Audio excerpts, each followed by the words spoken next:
Alright guys, this is kind of a highly anticipated moment for me. I want to bring you video number 3, which will be the bash of this Hobao Hyper MT Plus 2. I want to go over a couple of things first before we head to the quarry and the issues I had with it that I had to get resolved before I done a serious bash. First problem I had was the axle shafts back here evidently are 1 millimeter shorter on the stock version when you buy it.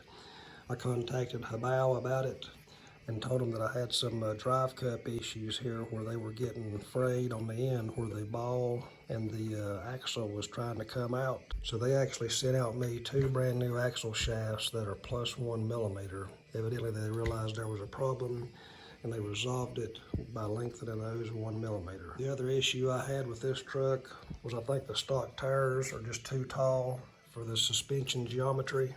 On high jumps, the shock would actually bottom out about the same time the chassis would hit the ground. So I ended up bending one shock rod. I was able to straighten that back out. I did go with the Proline MX38s. They are a little bit smaller than these tires as far as height.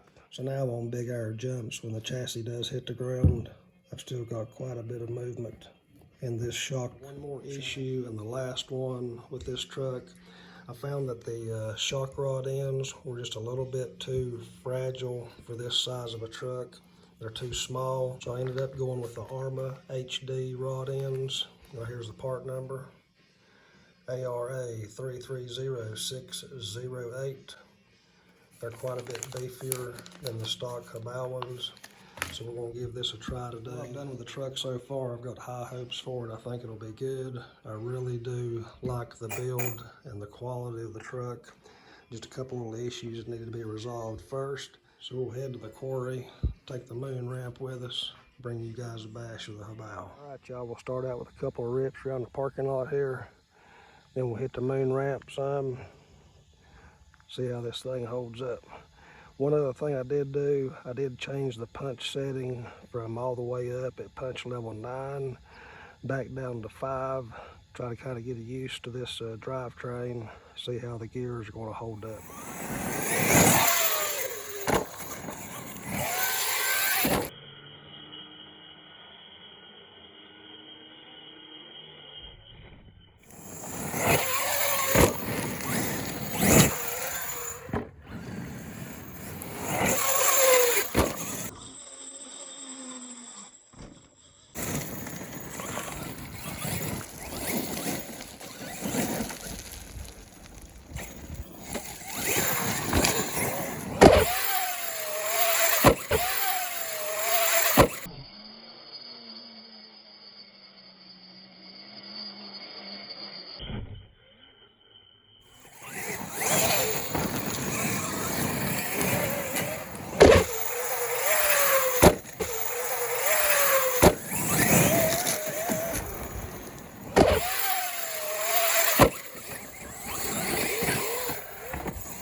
I love the way the body leans on this thing. It kind of looks cool without the sway bars.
you what, guys, so far I'm liking this truck quite a bit. I think the MX-38s are the way to go with this. I've took some fairly huge irons, no bent shock shafts. Everything looks pretty good on it so far, just a little dirty. One thing I will tell y'all, you kind of got to watch out for this center diff. It does get hot fast. I've got 750,000 weight in it, and it still slips quite a bit.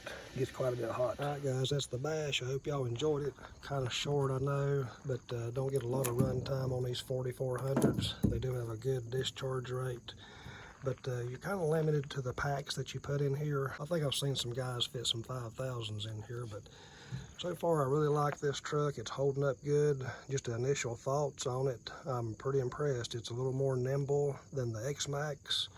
Seems to have decent air control. I do think I need to set the punch level back up to maybe 6 because I'm having a hard time getting the front end up. But that's it, guys. I mean, so far I'm liking this thing. Hopefully it'll hold up. Of course, I'll have to put a few more packs through it to tell, but so far it's doing great. Thank y'all for watching. Like and subscribe, and have a great day.